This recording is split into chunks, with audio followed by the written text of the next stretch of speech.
নমস্কার বন্ধুরা, আজকে আবার চলে এসেছি নতুন একটা ভিডিও নিয়ে।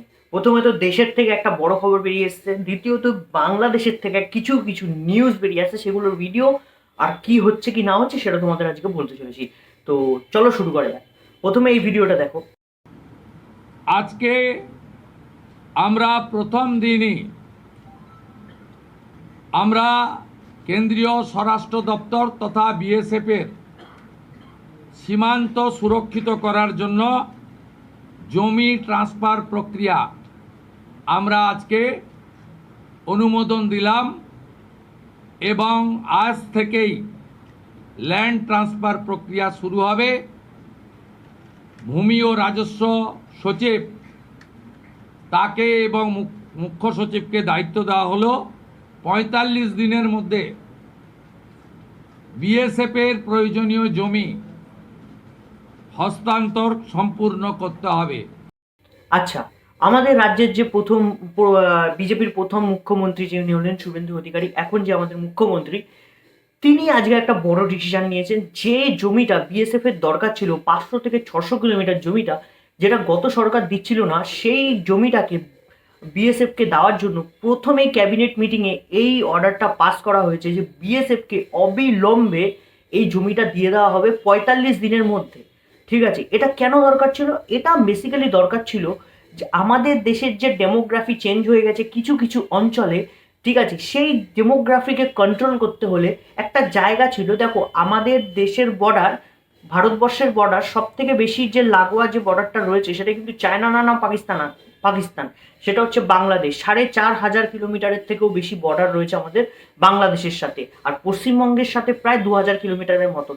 তো এই ২,০০০ কিলোমিটারের মধ্যে পাহাড় পর্বত, জঙ্গল, নদী নালা পড়ে, এবং কিছু কিছু জায়গা আছে যেখানে ফেন্সিং করা সম্ভব। ভারত সরকার বিএসএফ এর ভারত সরকারের অনুমতিতে বিএসএফ কিন্তু ওই জায়গাগুলোতে ফেন্সিং করে দিয়েছিল, কিন্তু ৫০০ থেকে ৬০০ কিলোমিটার জায়গাটা প্রায় গত ১৫ থেকে ১৬ বছর ধরে পড়েছিল, আর রাজ্য সরকার অ্যালোকেট করছিল না এই জমিটা অতিক্রম করার জন্য বিএসএফকে। কারণ কি? কারণ ছিল যে গত রাজ্য সরকার মানে সিপিএম এর আমলে কিছু এরিয়া ফেন্সিং করা হয়ে গেছিল, কিন্তু জবের থেকে এই সরকার এসছে তারপরেও কিছু কাজ হয়েছে, কিন্তু হঠাৎ করে কি হয়েছে, রাজ্য সরকারের সাথে সেন্ট্রাল গভর্নমেন্টের একটা রেষারেষির ফলে এই আমাদের ন্যাশনাল সিকিউরিটির থ্রেট এসছে। আচ্ছা, আমরা জানি যে আমাদের পশ্চিম বাংলাতে প্রচুর পরিমাণে রোহিঙ্গা বাংলাদেশি ঢুকে রয়েছে, আর আমাদের যে ডেমোগ্রাফিক চেঞ্জের মূল যেটা কারণ সেটা কিন্তু এই অনুপ্রবেশ। তো বিজেপি সরকার সত্তায় আসার আগে বিগত বছর ধরে আমরা দেখে আসছি, তারা কিন্তু এই অনুপ্রবেশের ইস্যুটাকে সব থেকে বেশিভাবে তুলেছে, যেটা আমরাও জানি যে আমাদের রাজ্যে কতটা পরিমাণে অনুপ্রবেশকারী ঢুকে রয়েছে। তো সেই কারণের জন্যই কিন্তু বিজেপির ঘোষণাপত্রেই লেখা ছিল যে অনুপ্রবেশকারীদের ডিটেক্ট, ডিপোর্ট অ্যান্ড ডিলিট করা। দেখো, এসআইআর এর ফলে কিছুটা তো কাজ সম্ভাবনা হয়েছে, 60 থেকে 70% কাজ হয়ে গেছে, কিন্তু এখনো পর্যন্ত যাদের ডিটেক্ট করা যায়নি তারা কিন্তু এখনো পর্যন্ত আমাদের দেশে রয়েছে, এবং এসআইআর এর পরেও যাদের নাম উঠেছে, কেননা গত রাজ্য সরকার বিএলওদের ওপর চাপ সৃষ্টি করে তাদের নাম ঢুকিয়ে দিয়েছিল, যে সেগুলোকেও ডিটেক্ট করতে হবে। ঠিক আছে, তো প্রথমেই বিজেপি সরকারের ক্যাবিনেট মিটিংয়ে মুখ্যমন্ত্রী আমাদের শুভেন্দু অধিকারীজি সে বলে দিয়েছে যে ৫০০ থেকে ৬০০ কিলোমিটার যে জমিটা রয়েছে সেটা আমরা বিএসএফকে দিয়ে দিলাম।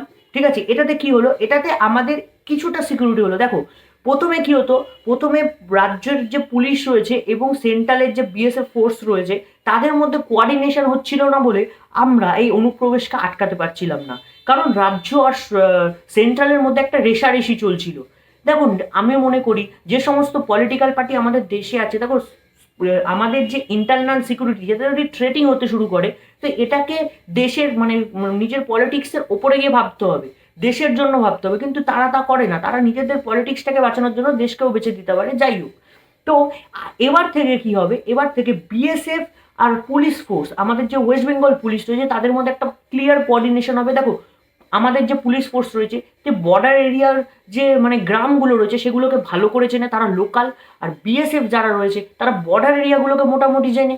তো এই দুজনের কোঅর্ডিনেশনের ফলে এই যে ফেন্সিংটা হয়ে যাবে ৫০০ থেকে ৬০০ কিলোমিটার জায়গাটায়, ফেন্সিং হওয়ার পরে এবার লুপ হোলগুলো খোঁজা হবে, কোথার থেকে অনুপ্রবেশ হতে পারে, কোথার থেকে পাচার হতে পারে।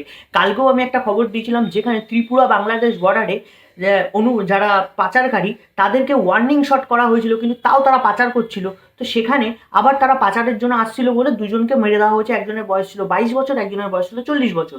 আচ্ছা, আজকেও সেম দেখা গেছে। আজকে বাংলা মানে পশ্চিমবাংলা আর বাংলাদেশের বর্ডারে কি হয়েছে, ওখানেও কিন্তু একটা স্মাগেল চলছিল। ভিডিওটা তোমরা দেখতে পাচ্ছ, স্মাগেল চলছিল, সেখানে বিএসএফ কিন্তু ওয়ার্নিং ফায়ার করেছে, তারপরেও তারা এটা করছে। আচ্ছা, এই যে ভিডিওটা দেখো, বাংলাদেশে থাকা অবৈধ 26 লাখ ভারতীয় নাগরিককে বহিষ্কার করতে হবে। ভারতকে দেওয়া সকল একতরফা সুবিধা, রেল ট্রানজিট করিডোর ও বন্দর ব্যবহার স্থগিত করতে হবে। পররাষ্ট্র মন্ত্রণালয় থেকে বারবার বাংলাদেশকে হুমকি পর্যন্ত দেয়া হয়েছে।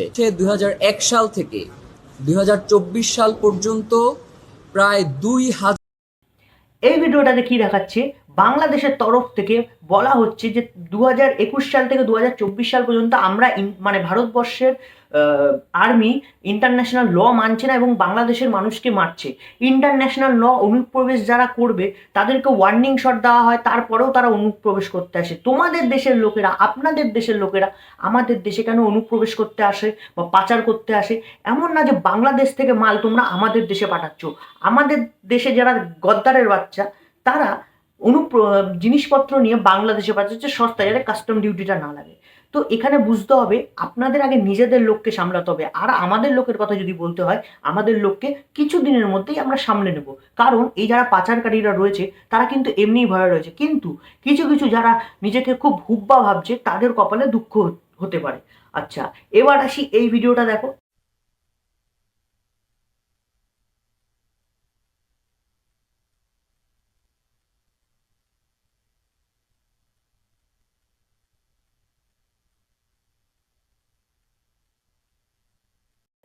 এটা বাংলাদেশের ঢাকাতে আসামের যে মুখ্যমন্ত্রী হেমন্ত বিশ্ব শর্মা, তার এগেনস্ট একটা মিছিল বেরিয়েছে যে বাংলাদেশ এই আসামের মুখ্যমন্ত্রী মুসলমানদের ওপর এত কেন অত্যাচার হচ্ছে। প্রথমত, ভারতীয় যারা ন্যাশনালিস্ট মুসলমান রয়েছে আসামে থাকা, তাদের ওপর কোনো অত্যাচার করা হচ্ছে না। অত্যাচার কাদের করা হচ্ছে? যারা অনুপ্রবেশকারী রয়েছে, যারা দেশ থেকে, আমাদের দেশ থেকে বেরোচ্ছে না, তাদেরকে উৎখাত করা হচ্ছে। এটার মধ্যে কোনো ভুল নেই, দেশবাসীর সাপোর্ট রয়েছে বলেই সে এটা এরকমভাবে করতে হচ্ছে। আর একটা কথা, আমরা ইন্টারন্যাশনাল ল, আমাদের সুপ্রিম কোর্ট, আমাদের যে ল অ্যান্ড অর্ডার আছে সেটার উপর ডিপেন্ড করেই আমরা এই কাজগুলো করছি। তো প্রথমত তোমাদের নিজেদেরটা দেখতে হবে, আমাদেরটা তোমাদের দেখলে হবে না, ঠিক আছে? নিজেদের দেশটাকে যদি ঠিকঠাক করে তোমরা সামলাতে পারো, তাহলে এই অনুপ্রবেশ হবে না। নিজের দেশটাকে যদি ভালো জায়গায় নিয়ে যেতে পারো বা ইনকাম সোর্স বেশি করতে পারো, তাহলে তোমরা তোমাদের দেশ থেকে অনুপ্রবেশ হবে না।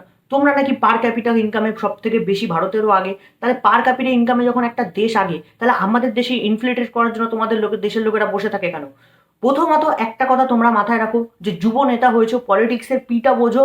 আর সব থেকে বড় কথা, এই ইন্টারন্যাশনাল প্রত্যেক কথায় কথায় তোমরা সাংবাদিক বৈঠক করে বলো ইন্টারন্যাশনাল। তো ইন্টারন্যাশনাল লটা আগে ভালো করে পড়ে তারপরে কথা বলতে এসো। তো আশা করি তোমাদের এই ভিডিওটা ভালো লেগে থাকবে। ততক্ষণের জন্য জয় হিন্দ, বন্দে মাতরম।